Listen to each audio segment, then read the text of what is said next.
Moraes decreta prisão domiciliar de Jair Bolsonaro por descumprimento de medida cautelar. Olá, patriotas, sejam todos bem-vindos e vamos à notícia porque o Brasil hoje está um alvoroço por conta dessa notícia. Agora imagine você que a prisão domiciliar de Jair Bolsonaro pode ser o estupim de uma reação explosiva do presidente dos Estados Unidos, Donald Trump, contra o ministro Alexandre de Moraes? Será que estamos vendo uma retaliação travestida de justiça? Quem manda em quem quando o poder judiciário brasileiro enfrenta um ex-presidente aliado de Trump? Mais do que isso, será que Moraes não está pagando o preço da Lei Magnitsky? No dia 4 de agosto de 2025, o Supremo Tribunal Federal determinou a prisão domiciliar de Bolsonaro, não por condenação, mas por suposta violação de medidas cautelares, uso indireto de redes sociais, articulações políticas públicas e até participação em manifestações por meio de ligação feita por um dos seus filhos, direto do calçadão de Copacabana. Essa decisão elevou a tensão política no Brasil a um novo patamar. Mas mais do que isso, acendeu um alerta diplomático no mundo todo. E no centro desse furacão estão três nomes: Jair Bolsonaro, Alexandre de Moraes e Donald Trump. Poucos dias antes da prisão domiciliar ser determinada, Trump havia anunciado sanções diretas contra Alexandre de Moraes com base na Lei Global Magnitsky. O presidente americano classificou o ministro do STF como responsável por abuso de poder, perseguição política, censura institucional e restrição de liberdades democráticas.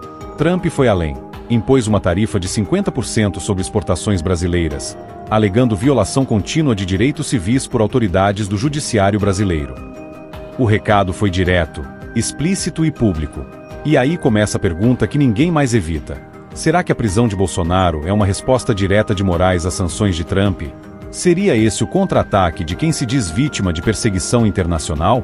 Logo após a decisão de Moraes, o governo Trump divulgou uma nota oficial dizendo: Let Bolsonaro speak.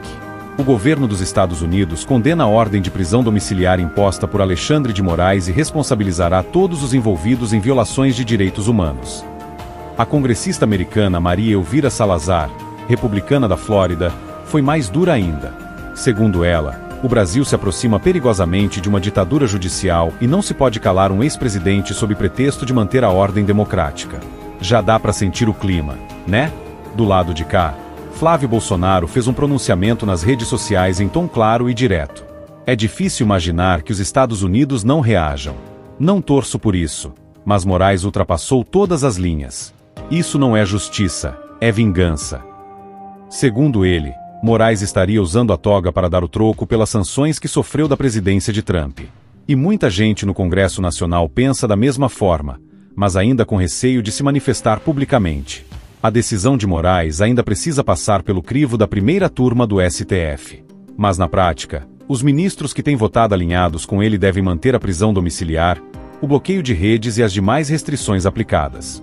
Mas aqui fica uma pergunta ao público: se Moraes foi alvo de sanções internacionais e mesmo assim aumentou a pressão sobre Bolsonaro, o que vem depois? A Lei Global Magnitsky foi criada para punir líderes estrangeiros que violam direitos humanos ou praticam atos de corrupção grave. E agora está sendo usada pelo presidente americano para sancionar uma autoridade do Supremo brasileiro. O Brasil se tornou um dos primeiros países democráticos a ter um ministro da Suprema Corte enquadrado pela legislação. E isso escancarou uma crise diplomática sem precedentes. Trump já deixou claro que, se outros ministros apoiarem ações antidemocráticas, também poderão ser incluídos na lista de sanções. Você acha isso exagerado ou necessário?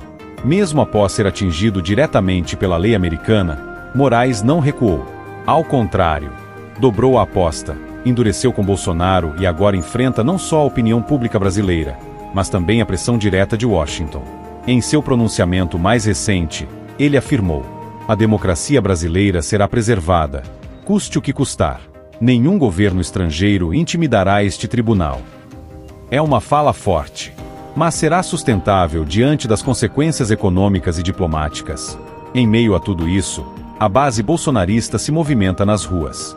Bandeiras dos Estados Unidos voltaram a aparecer em manifestações em apoio ao ex-presidente, com cartazes pedindo ajuda a Trump e cobrando o Congresso por uma reação mais firme. Os apoiadores veem Bolsonaro como alvo de perseguição e acreditam que Moraes atua com motivações pessoais, agora, agravadas por retaliação. A prisão de Bolsonaro coloca o Brasil no centro de uma disputa geopolítica. De um lado, o judiciário brasileiro respaldado pelo governo Lula. De outro, O presidente americano ameaçando ampliar sanções. Essa tensão pode respingar em acordos comerciais, atrair investigações internacionais e até travar negociações diplomáticas em fóruns multilaterais. Vale lembrar que o Brasil já enfrenta resistência em organismos como a OEA e o BID, e agora pode passar a ser visto como um país em que a justiça criminal é usada como ferramenta política. O que virá nos próximos dias é imprevisível. A defesa de Bolsonaro vai tentar reverter a prisão domiciliar. A Procuradoria-Geral da República, aliás, já tinha se manifestado contra essa medida. Mas Moraes decidiu manter o ex-presidente isolado e monitorado. Enquanto isso, Trump articula uma ofensiva política e diplomática contra o STF, e pode usar o tema como bandeira eleitoral nas eleições legislativas americanas do fim do ano.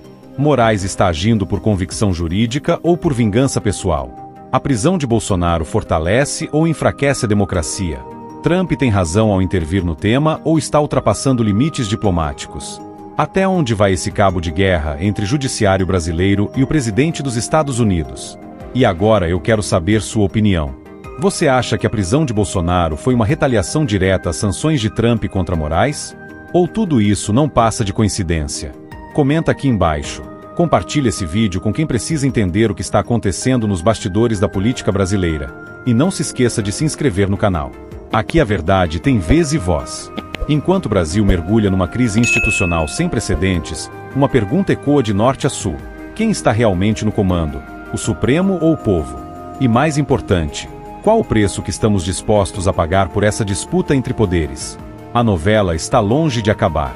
E você pode ter certeza, os próximos capítulos serão ainda mais explosivos. Espero você nos próximos vídeos.